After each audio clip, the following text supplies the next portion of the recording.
누군가가 여러분에게 왜 그렇게 사십니까? 라고 물으신다면 어떻게 대답하시겠습니까? 아니면 혹은 어떻게 그렇게 살 수 있습니까? 혹은 어떻게 그렇게 살아가십니까? 라고 물으신다면 어떻게 대답하시겠습니까?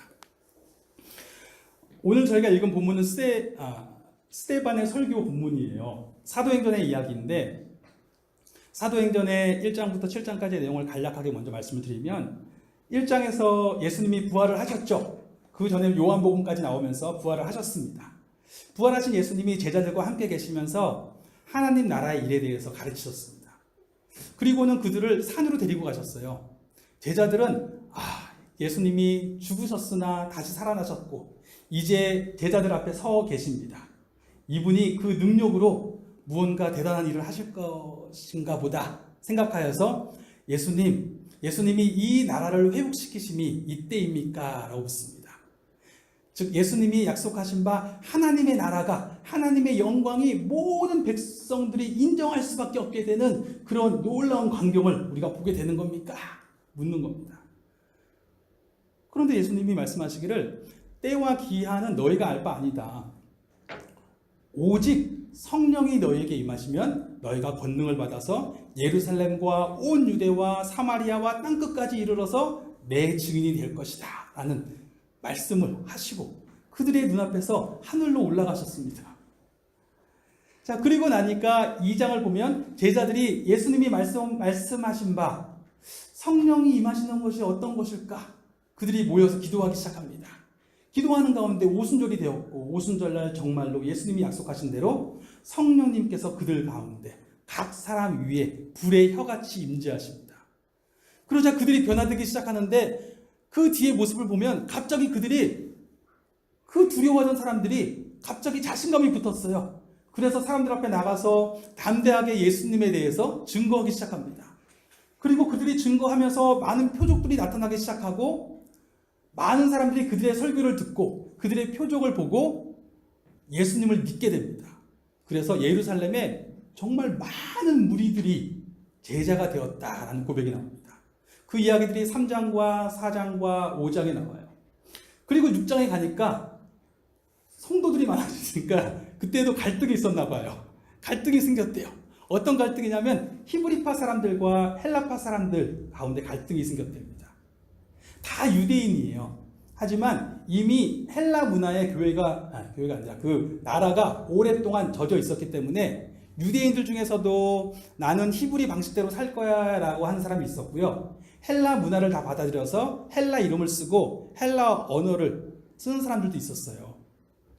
그 사람들이 같이 있었는데 교회에서 어떤 봉사활동을 했나 봐요. 구제라고 하는 표현이 나오는데 그 헬라어를 원어적으로는 봉사활동이라고 번역하는 게 더 적절할 수도 있습니다.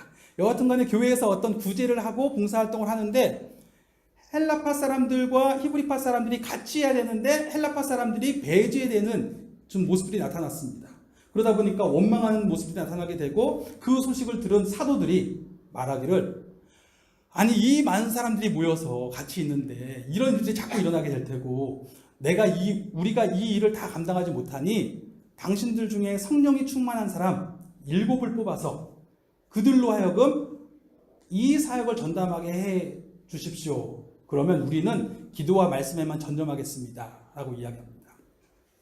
그래서 7명을 뽑아요. 그전에는 이 7명을 집사라고도 얘기를 많이 했었어요. 그런데 요즘에는 이제 사역자 정도로 봅니다. 왜냐하면 그 이후에 이들이 하는 사역을 보니까 빌립도 마찬가지고 스데반도 마찬가지고 말씀 전하고 다니고 전도하고 다니고 다 똑같이 하는 거예요. 그러니까 이분들이 집사라는 표현보다는 그 전에 그 헬라파와 히브리파 사이에 갈등이 있었기 때문에 헬라파 사람들의 그리스도인들을 더 품을 수 있는 사역자들을 세웠나 보다. 실제로 7명의 이름이 다 헬라 이름이에요. 그래서 그리스 이름이에요. 그래서 그렇게 보기도 합니다. 그런데 그들 중에 한 명이 있는데 바로 스데반이라는 사람이었습니다. 특별히 말씀은 6장을 보면 스데반은 믿음과 성령이 충만한 사람, 은혜와 권능이 충만한 사람, 지혜와 성령이 충만한 사람 이렇게 표현이 돼요. 그래서 정말 이 사람은 나가서 스데반이 말씀을 전하면 많은 사람들이 예수를 믿게 되었고 이 사람의 사역 가운데 많은 표적들이 일어나기 시작했습니다. 그런데 그렇게 제자들이 많아지기 시작하자 하나님의 말씀이 더 왕성해지고 제자들의 수가 더 많아졌더라, 이런 고백이 나와요. 그런데 그렇게 되니까 복음을 반대하는 사람들이 저 스데반을 빨리 무너뜨려야 되겠다 라고 생각하죠. 그래서 스데반에 대해서 거짓 고소를 하게 됩니다. 사람들 앞에 나가서 여러분, 이 스데반이 모세에게 율법을 주신 우리 하나님을 모독했습니다. 하나님이 모세를 통해서 모세오경이라고 하는 율법을 주셨고, 그리고 거기서 또 성막을 짓게 하셨어요. 그 성막이 나중에 성전이 되거든요. 이스라엘 사람의 축이에요. 성전과 율법. 이 축을 이 스데반이 나사렛 예수가 그 모든 것이 필요 없다고 했다고, 다 무너뜨리러 왔다고 했다고 거짓 고소를 하는 겁니다. 그 이야기에 모든 유대인이 흥분해서 스데반을 불러 애웠었습니다. 그리고 다 이제 스데반의 얼굴을 쳐다보는 거예요. 해명하라 이거죠. 그러면서 시작되는 장이 7장입니다. 그래서 7장 1절을 보면 어떤 내용이 나와요? 대제사장이 이르되 이것들이 사실이냐? 라고 묻습니다. 그래서 스데반이 그 앞에서 해명의 설교를 시작합니다. 내용인즉슨 첫 번째 이렇게 이야기를 시작해요. 우리 조상 아브라함이 계시지 않았습니까? 그 아브라함이 갈대아에 살았지만 하나님이 그를 부르셨고 그에게 이 땅을 약속하셨고, 그리고 그들의 후손이 애굽에 들어갔다가 나온 후에 이 땅을 차지하게 될 거라고 약속하셨습니다. 실제로 그의 후손들 중에 요셉이란 사람을 통해서 애굽에 들어가게 되었고, 잘 살다가 400년이 지나고 나니까 요셉을 알지 못하는 새로운 사람들이 일어났고, 요셉과 함께 들어왔던 이스라엘 사람들은 굉장히 수가 많아졌는데, 그 새로 알지 못하는 왕이 이 이스라엘 자손들을 압제하기 시작했습니다. 그때에 하나님이 모세란 사람을 한 명 세우셨습니다. 그래서 이 모세를 통해서 하나님이 이스라엘 백성들을 애굽에서 약속의 땅으로 옮기우셨습니다. 그때 이스라엘 백성들은 이 모세를 사실은 깨닫지를 못했었어요. 하나님이 보낸 사람이라는 걸 깨닫지 못했지만 하나님은 가시떨기 나무에서 모세에게 소명을 주시면서 그 백성들의 관리와 속량자로 세우셨습니다. 다스리는 사람이기도 하고 속량자, 뭐예요? 그들의 생명을 대신하는 사람이에요. 이 모세가 그들의 생명을 대신해서 하나님 앞에 서 있는 사람이 된 겁니다. 그래서 그렇게 세우셨습니다라고 이야기를 합니다. 자, 그런데 이 스데반이 이 모세를 소개하면서 어떤 얘기를 하냐면, 이 모세가 바로 하나님이 나와 같은 선지자를 세우겠다라는 약속을 이 모세를 통해서 주셨습니다 라는 얘기를 해요. 이게 무슨 말이냐면, 출애굽기의 19장과 20장을 보면 하나님이 이스라엘 백성들에게 시내산에서 언약을 주시거든요. 이제 너희는 나의 소유다. 나는 너희의 하나님이다. 이렇게 말씀을 하시는데, 그 하나님이 임재하시니까 너무 당황스러운 거예요. 하나님은 좋지만 하나님의 영광이 이 땅 가운데 막 충만하게 임재하시니까 갑자기 막 구름이 가득하게 임하고 막 진짜 천둥이 치는 것 같고 뭐 화산이 폭발하는 것 같은 어떤 그런 광경이 펼쳐지거든요. 그러니까 사람들이 너무 두려운 겁니다. 그래서 내가 하나님 앞에 잘못 나갔다가는 죽겠구나. 그래서 모세에게 말하기를, 하나님이 우리에게 직접 말씀하게 하시지 마시고 당신이 하나님과 우리 사이에 있어서 하나님의 말씀을 우리에게 전해 주십시오 라고 부탁을 해요. 자, 그런데 신명기 18장에 보면 나중에 이 모세가 죽게 되거든요. 이제 약속의 땅에 들어가야 되는데 모세는 못 들어가요. 그래서 마지막으로 설교를 하게 되는데 그 유언이 신명기예요. 그 신명기 설교 중에 하나가 뭐냐면 18장에 모세가 이런 얘기를 해요. 너희가 그날의 일을 기억하느냐? 그날에 너희가 나에게 말하기를 당신이 하나님과 우리 사이에 있어서 우리의 중보자가 되어 주십시오 라고 부탁했다.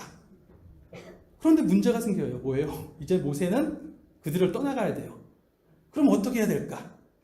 그때 모세가 무슨 얘기를 하냐면, 이제 하나님께서 너희 형제 가운데서 나와 같은 선지자 하나를 세워주실 것이다.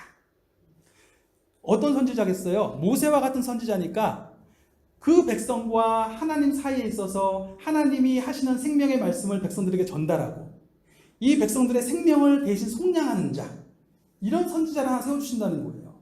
그 선지자가 무슨 증거가 뭐냐면, 그가 말하는 것에 있어서 여호와의 이름으로 말하는데 아무런 증언도 없으면 그는 아니다. 그런데 그가 말을 했는데 정말 그대로 성취하게 하나님이 하시면 그가 맞다라는 거예요. 즉 하나님이 모세를 보내셨다는 증거가 뭐였어요? 모세가 말한 대로 이집트 땅에 표적이 임했잖아요. 모세가 바로에게 나가서 하나님이 이제 이런 표적을 내리실 겁니다 하면 그 다음에 그 표적이 생긴 거예요. 그게 증거였거든요. 마찬가지로 이 선지자를 통해서 어떤 말씀을 전해주셨을 때에 그대로 되어지면 그 사람이 바로 하나님이 보내신 나와 같은 선지자가 될 것이다 라고 예언을 남깁니다. 자, 그런데 다른 한편으로 이 백성들이 사실 모세가 죽을 때에 그렇게 슬퍼했겠지만 그 모세가 살아있는 삶 동안에는 모세를 엄청나게 거부했어요. 때로는 그 모세를 돌로 쳐서 죽이려고도 하고 수시로 모세 당신이 아니라 우리를 애굽의 삶으로 이끌어줄 새로운 지도자가 필요합니다 라고 말하기까지 하면서 모세를 죽이려고 했죠. 그런가 하면 하나님은 그 백성들 가운데 모세를 통해서도 하나님이 함께 하심을 보여주셨지만 그 백성들이 모세가 아니더라도 하나님이 그 백성 가운데 계심을 확실하게 볼 수 있는 증거를 주시길 원했어요. 그것이 뭐냐면 성막이에요. 모세에게 성막을 지으라고 하셨고 성막 위에 구름기둥과 불기둥을 주셔서 모든 백성이 보이잖아요. 구름기둥이 불기둥이 보이잖아요. 그걸 보면서 그리고 그 증거의 장막이 있기 때문에 하나님이 우리 가운데 계시는구나 라는 확신을 얻게 하셨습니다. 나중에 구름기둥과 불기둥이 보이지 않을 때조차도 그 증거의 장막에 약속의 계명이 있기 때문에 하나님의 약속이 우리에게 있다라는 것을 가지고 살게 하셨어요. 그리고 그것이 나중에 오늘 본문에서 얘기하는 것처럼 스데반이 얘기하는 것처럼 나중에 다윗의 때에 이르러서 솔로몬의 때에 이르러서 성전이 됩니다. 그런데 구약에서 보게 되는 이스라엘 역사가 뭐예요? 백성들이 분명히 모세를 통해서 주신 율법이 있고 분명히 모세를 통해서 주셨던 성전의 증거가 있음에도 불구하고 하나님의 약속을 계속 거부했어요. 계속 거부한 거예요. 스데반이 말한 것처럼 너희는 목이 곱고 마음과 귀에 할례를 받지 못한 사람들이다. 이것이 열리지 않은 거예요. 벗겨지지 않은 거예요. 들리지 않는 거예요. 그래서 선지자들이 한 얘기가 뭐냐면 율법으로 돌아오십시오. 약속으로 돌아오십시오. 하나님의 약속에 있는 성전을 기억하고 성전에 담겨있는 그 약속을 기억하고 돌아오십시오. 이 얘기예요. 그런데 백성들은 선지자들이 돌아오라고 이야기하면 그 선지자들을 죽였어요. 그리고 그 선지자들이 이야기하기를 하나님께서 장차 모세에게 약속하신 대로 모세와 같은 선지자를 세울 것입니다 라고 전했지만 그 선지자들을 또 죽였습니다. 그리고는 이제 그 선지자로 오신 예수도 바로 너희가 죽였다 라고 스데반이 이야기하는 겁니다. 예수가 바로 그 분이라는 거예요. 천사가 전한 율법대로 오신 예수를 너희가 죽였도다 라고 얘기합니다. 아니 예수님이 바로 나와 같은 선지자로 오신 분인가? 마태복음 17장에 보면 예수님이 어느 날 제자들을 데리고 산에 올라가세요. 근데 그 산에서 갑자기 구름이 가득하게 임하는 거예요. 제자들이 이게 무엇인가 해서 두려워합니다. 그때의 구름 사이에서 목소리가 들리기를 이는 내 사랑하는 아들이요 내 기뻐하는 자니 너희는 그의 말을 들으라. 모세가 이야기하기를 나와 같은 선지자를 세우시리니 너희는 그의 말을 들으라 라고 이야기했거든요. 그런데 모세가 산에서 빽빽한 구름 속에서 하나님과 마주하여서 그 말씀을 들었던 것처럼 이제 예수님이 그렇게 전달하시는 거예요. 실제로 사도행전 2장을 보면 무슨 내용이 나오냐면 그 베드로가 설교하면서 예수님이 나와 같은 선지자라는 얘기를 또 3장에 또 베드로가 설교를 해요. 얘기를 하면서 어떤 얘기 또 하냐면 하나님이 예수가 바로 그 분이라는 것을 증언하셨다라고 이야기해요. 즉 예수께서 너희와 함께 계실 때에 일으키셨던 많은 표적들이 있지 않은가? 그 표적은 하나님이 그를 증언하신 것이다. 이 사람이 바로 하나님이 보낸 모세와 같은 선지자다. 너희가 그것을 다 보았다. 그럼에도 불구하고 분명히 예수의 말씀을 들었고 예수의 표적을 보았음에도 불구하고 왜 그를 거부했느냐라고 이야기하는 것입니다. 이 말을 듣자 이 사람들 속에 반응이 일어나기 시작해요. 사실 제자들은 잘 깨닫지 못했었어요. 예수님이 죽으셨을 때도 어쩌면 부활하셨을 때까지도 정확하게 몰랐어요. 그런데 승천까지 하시고 나서 성령이 임하시고 나니까 갑자기 제자들의 설교에 3장에도 마찬가지고 7장에도 마찬가지고 나와 같은 선지자에 대한 설교들이 끼어드는 거예요. 아, 예수님이 이렇게 오신 분이구나 하는 걸 깨닫고 설교하게 된 거예요. 그래서 백성들에게 가르쳤더니 백성들은 반응이 오기 시작하는 거예요. 마음에 찔리기 시작해요. 그렇지, 우리가 분명히 보았지. 예수님의 말씀을 들었고 예수님을 통해서 예수라는 사람이 우리와 함께 있을 때에 그가 이렇게 표적들을 보았지. 그런데 우리가 왜 그를 거부했지? 마음에 찔려요. 정말 나와 같은 선지자, 모세와 같은 선지자로 하나님이 보내신 분을 우리가 거부했구나 하는 것을 찔립니다. 이 찔린다는 내용이 사도행전 2장에 한 번 더 나와요. 베드로가 설교했을 때 그때 사람들도 찔렸어요. 그래서 뭐라고 얘기하냐면 그러면 우리가 어찌하면 좋습니까? 라고 얘기합니다. 그래서 베드로가 말하기를 주 예수의 이름으로 회개의 세례를 받고 죄 용서의 세례를 받으십시오. 그러면 성령의 선물을 받을 겁니다. 라고 2장에서 얘기했어요. 그런데 7장에서 스데반이 설교했을 때는 마음에 찔려서 그러면 우리가 어찌하면 좋습니까? 라고 얘기하는 것이 아니라 이를 갑니다. 저 녀석이 우리가 죽였다고 하는 거야. 이를 갑니다. 그렇게 백성들이 이를 갈고 있을 때에 갑자기 스데반이 성령이 충만해요. 성령이 충만한 가운데 그가 갑자기 눈이 열리는데 그의 눈앞에 하늘이 열리는 거예요. 하나님의 영광, 가득한 영광이 어떤 모습인지 정확히 모르겠지만 하나님의 영광, 하나님의 계심이 그의 눈앞에 너무나 부인할 수 없는 강성함으로 그 앞에 펼쳐지고 하나님 보좌 우편에 계신 예수가 하늘 보좌에 계신 것이 그의 눈에 보입니다. 그래서 그가 말하기를 보라, 하늘이 열리고 주 예수가 하나님 보좌 우편에 서 계시도다. 그 이야기를 듣자 백성들이 막 당하기 시작하죠. 사실은 보고 말한다는 것은 그 히브리 전통에서 선지자 전통이에요. 왕상 열왕기상 22장에 보시면 그 여호사밧 왕과 아합 왕이 서 있는데 그 앞에 400명의 거짓 선지자들이 모여요. 그래서 보좌에 앉아 있는 두 명이 있죠. 여호사밧 왕, 남유다의 왕과 아합 왕, 북이스라엘의 왕이 있으니까 이 왕들의 뜻을 기쁘게 해주고 싶었어요. 그 뜻이 무엇이냐면 전쟁에 나가고 싶은 거예요. 전쟁에 나가면 무조건 이긴다는 소리를 듣고 싶은 거예요. 그러니까 400명의 선지자들이 나가십시오. 이길 겁니다. 막 얘기를 합니다. 그때 미가라고 하는 선지자 한 명이 부름을 받아요. 그 선지자는 진짜 선지자예요. 그런데 그가 뭐라고 얘기하냐면 그가 눈을 열어요. 그의 눈엔 하늘의 보좌가 보이는 거예요. 내가 보니 천상의 하나님께서 그 보좌에 앉아 계시고 많은 영들이 그 앞에 펼쳐져 있습니다. 그러면서 거기서 펼쳐지고 있는 어떤 일을 이야기합니다. 주께서 거짓 선지자를 보내서 거짓말하는 영을 보내서 지금 당신을 죽음의 심판에 이르게 하시려고 하는 겁니다. 보고 말하는 사람이에요. 하늘의 보좌를 보고 말하는 사람. 스데반이 지금 그렇게 된 거예요. 그런데 백성들은 그 말을 듣고 너무 괴로워서 아니 예수가 하나님 보좌의 우편에 계신다는 것은 예수가 하나님이시고 예수가 통치자시고 그것은 우리가 하나님을 죽였다는 얘기가 되는 거잖아요. 너무 괴로워하면서 귀를 막습니다. 귀를 막고 큰 소리를 지르면서 막 달려와서 이 스데반을 내치고 돌로 쳐서 죽여요. 그 와중에 스데반이 기도하죠.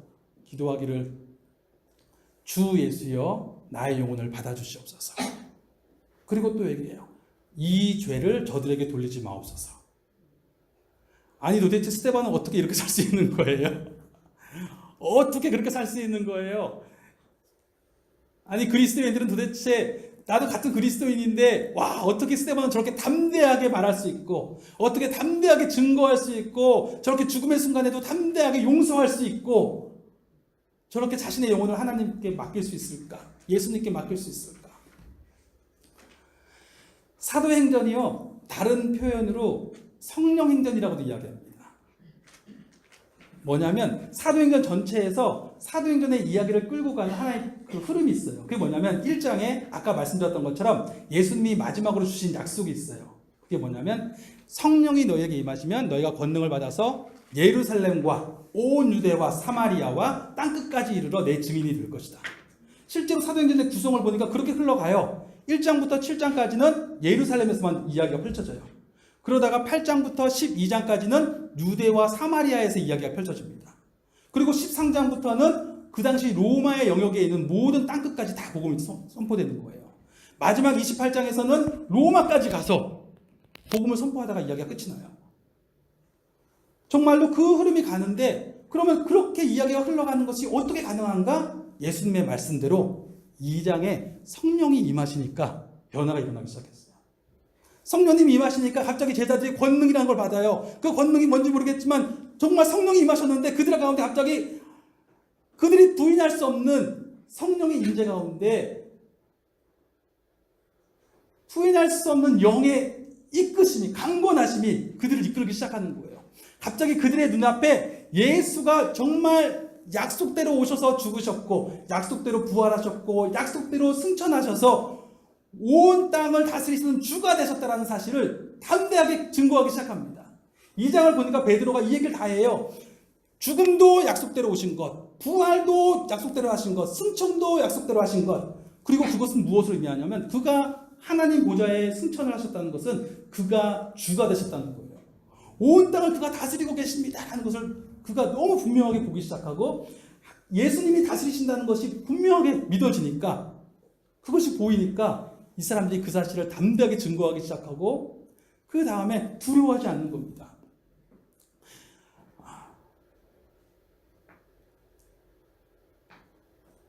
스데반도 마찬가지예요. 스데반도 지금 그가 성령이 충만하니까 성령님이 그에게 임하시니까 어떤 일이 벌어져요? 하늘의 보좌가 보이는 거예요. 하늘의 보좌에서 세상을 다스리시는 예수 그리스도가 보이는 거예요. 내가 믿는 예수가 하늘에서 온 땅을 다스리시는 주가 되셨다라는 것이 그 눈에 보이니까 그가 그렇게 살 수 있는 거예요. 저도 힘든 순간들이 생기게 되고 여러 가지 상황들이 생기면서 어떻게 내가 이 상황 속에서 대응을 하고 살아갈까, 어떤 선택을 하고 살아갈까라고 생각하게 됩니다. 내가 예수를 믿기 때문에 바뀐 나의 삶의 부분에 있어서 우선은 직접적으로는 제가 예수님을 목사이기 때문에도 그렇지만 예수님에 대해서 담대하게 증거도 하게 되겠지만 그런가 하면 저의 삶의 자리에서 간접적으로라도 제가 하는 모든 선택들과 행동들이 내가 예수의 주되심을 바라보고 있는가, 내가 예수님이 주 예수가 되셨다는 것, 나의 주가 되셨다는 것을 내가 믿는가 받아들이는가, 그것이 나의 삶에 나타나고 있는지를 다시 한번 묻게 됩니다. 사실 최근에도 어려운 일들이 있었고 그 가운데서 제게도 칼자루가 있었어요. 상대방이 저를 공격하는 부분이 있었지만 저도 칼자루가 있었거든요. 칼자루가 있으면 어떻게 해요? 휘두르면 되잖아요. 그런데 내가 칼자루를 휘두르는 것이 어떤 결과를 나올까? 하나님이 이것을 어떻게 보실까? 내가 주님이 보신다고 있다는 것을 내가 믿고 있는데 주님이 보이는 거예요. 처음에는 너무 괴롭고 어려우면서 내 칼자루를 어떻게 휘두를까 이런 생각을 하고 있었는데 성경 말씀을 보는데 특별히 시편 말씀을 보는데 시편에서 그 어려움들 속에서 사람들이 고백하는 게 뭐예요? 똑같아요. 주님이 다스리십니다. 주님이 이미 보셨습니다. 주님이 이미 아셨습니다. 주님이 이미 당신의 심판의 계획을 하고 계십니다. 이거예요. 그게 보이니까 이 사람들이 그렇기 때문에 나는 주님 앞에서 겸비함으로 나아가겠습니다 라고 이야기하는 거예요. 시편 1편에 나오는 복 있는 사람의 고백이 그냥 고백이 아니에요. 복 있는 사람은 악인의 길을 쫓지 아니하고 죄인의 길에 서지 아니하면 오만한 자의 자리에 앉지 아니하고 오직 여호와의 율법을 즐거워하여 그 율법을 주야로 묵상하는 자로다. 저는 시냇가에 심은 나무가 시절을 쫓아 가시를 맺으며 그 잎사귀가 마르지 아니함 같으니 그 행사가 다 형통하리로다. 맨 뒤에만 보면 어떤 생각이 들어요? 복 있는 사람의 길은 형통하구나 라는 생각만 하게 되는 거잖아요. 그렇죠? 그런데 때가 되면 분명히 형통함을 보게 될 거예요. 시절을 쫓아 과실을 맺는 것을 보게 될 것입니다. 그런데 그 복 있는 사람의 길을 걷게 되는 게 어떤 자리냐면 악인의 꾀 때문에 부르르 떨게 되는 자리예요.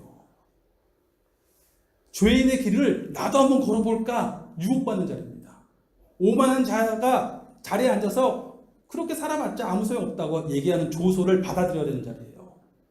그럼에도 불구하고 나는 복 있는 사람의 길을 걷겠습니다라고 선택하는 것입니다. 왜요? 의의 길은 여호와께서 인정하시나 악인의 길은 망하리로다. 그걸 믿기 때문에 그래요. 내 주가 다스리심을 믿기 때문에 그렇습니다. 그래서 그 길을 선택하는 거예요. 그러면 내가 무엇을 어떻게 선택해야 될까? 그래서 그것을 제가 하나님 앞에 서서 하나님이 나에게 원하시는 것이 무엇인지 다시 한번 묻게 되고 그렇게 선택할 수 있게 되는 것입니다. 스데반도 마찬가지예요. 그렇게 선택한 거죠. 그렇죠? 그런 선택이 무슨 의미가 있어요? 결국은 스데반 죽었잖아요. 스데반 그렇게 용서한 거 대단해 보일지 몰라도 결국은 죽었는데 무슨 의미가 있습니까? 그런데요, 사도행전의 이야기 속에서 보면 스데반의 죽음이 얼마나 큰 의미가 있는가 생각해 보게 됩니다.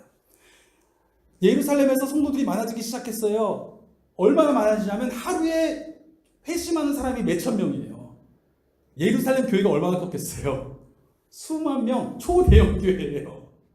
그런데 그렇게 모이고 나니까 이 사람들이 예수님이 하신 말씀이 있는데도 불구하고 나갈 생각을 안 하는 거예요. 예루살렘에서 너무 좋아요.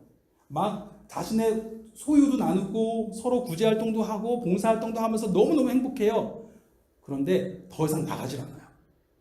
그런데 7장에 어떤 일이 벌어져요? 스데반이 죽습니다. 죽으면서 복음의 공격자들이 스데반의 죽음에 그들은 용기를 얻어서 8장부터 보면 막 핍박하기 시작해요. 스데반의 죽음이 시작이 되어서 이 그리스도인들을 핍박하기 시작하고 핍박을 하니까 어떻게 돼요? 예루살렘에서 밖으로 도망나가야죠. 다 튀어나가요.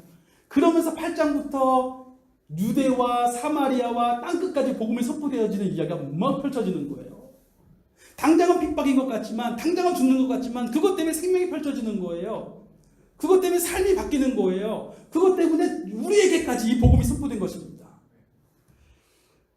분명히 하나님이 그렇게 일하시는 거예요.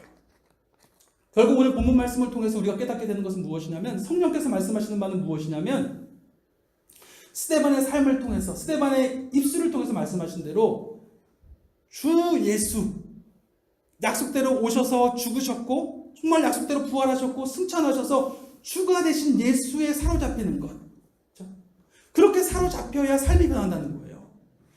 주 예수를 받아들이는 것, 나와 같은 선지자로 오신, 모세와 같은 선지자로 약속대로 오신 예수를 받아들이십시오 라는 게 스데반의 설교의 핵심이에요. 그가 분명히 오셨습니다. 그리고 그 주님을 바라보면 그가 주인 되심이 분명하게 받아들여지면 삶이 바뀝니다. 그럼 어떻게 그분의 주인 되심에 사로잡혀요? 스데반의 삶을 통해서 보게 되는 것이 있어요. 그것이 무엇입니까? 성령님께 사로잡히니까. 성령에 사로잡히니까 그것이 가능해지는 거예요. 생명에는 호흡이 필요합니다. 그렇죠? 생명이 살아가려면 호흡이 있어야 돼요.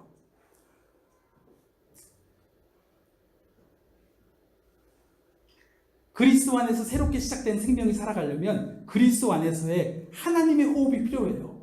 그 호흡이 무엇일까? 호흡을 그럼 어떻게 채워나가야 되는가? 저희가 괜히 말씀과 기도 하는 것이 아니라 성경을 보면 분명히 하나님의 말씀과 하나님께 드리는 기도 가운데 그 호흡이 오고 간다고 이야기합니다. 디모데후서 3장 16절에 보면 뭐라고 이야기해요? 모든 성경은 하나님의 감동으로 쓰여졌다라고 이야기하죠. 그 감동이란 단어가 원어로는 호흡이에요. 영이에요. 영. 모든 성경은 하나님의 호흡으로, 하나님의 숨으로, 하나님의 영으로 쓰여진 거예요. 말씀을 읽을 때 정말 그런 고백을 하시면서 읽으셔야 돼요. 말씀을 읽을 때 내가 그냥 읽는 것이 아니라, 하나님, 제가 말씀을 읽을 때 하나님의 숨이 저를 채워주시옵소서. 하나님의 호흡이 저를 채워주셔서 제가 하나님께 젖어들게 하시고 하나님으로 채워지게 하여 주시옵소서로 기도하면서 읽는 거예요. 그리고 말씀을 읽다 보면 정말 바뀌어요. 낙심된 마음이 있었는데 말씀을 읽는 가운데 저 자신도 너무 낙심된 마음이 있었는데 그때 말씀을 다시 읽기 시작하는 거예요. 그런데 숨이 바뀌어요. 주님이 다스리고 계신다는 확신이 제 마음속에 들어옵니다. 그런 가운데 성경은 분명히 이야기하기를 기도도 호흡이에요. 기도 가운데 하나님이 그 숨을 채워주시는 거예요. 그래서 이걸 알기 때문에 사단은 우리가 기도하는 자리에, 말씀 읽는 자리에 나아가려고 하는 걸 막는 겁니다. 피곤해서 혹은 불편해서 혹은 누군가에게 섭섭해서 혹은 낙심해서 기도하고 싶지 않고 말씀 읽고 싶지 않은 거예요. 뭐예요? 그리스도인은 되지만 숨만 쉬는 그리스도인 되라는 거예요. 숨만 쉬는 그리스도인 되라는 겁니다. 하지만 그 순간에 간파해야 돼요. 아버지, 내가 주의 성령으로 충만해졌을 때에 내가 예수의 주되심에 확실히 거하게 될 것이고 예수의 주되심에 확실히 거하게 되면 나의 삶이 변화될 것을 하나님께서 이미 나에게 허락해 주신 그 승리가 무엇인지, 그 생명이 무엇인지를 맛보게 하실 것을 지금 사단이 알아서 나를 이 말씀과 기도의 자리에 나아가지 못하게 합니다. 주님, 나로 하여금 이 말씀과 기도의 자리에 나아가게 하여 주시옵소서. 성령님 나를 채워주시옵소서. 내 안에 오셔서 나를 장악하시고 나를 통하여 말씀하시고 흘러가시고 일하시옵소서 라고 기도하면서 나아가는 겁니다. 그래서 그 가운데 성령님이 오시면 성령님께 구하는 거예요. 예수의 주되심에 확실히 거하게 하여 주시옵소서. 그리고 예수의 주되심이 우리 마음 가운데, 우리의 눈 가운데 분명하게 보이면 주께서 우리의 생명을 주장하십니다. 기도하겠습니다.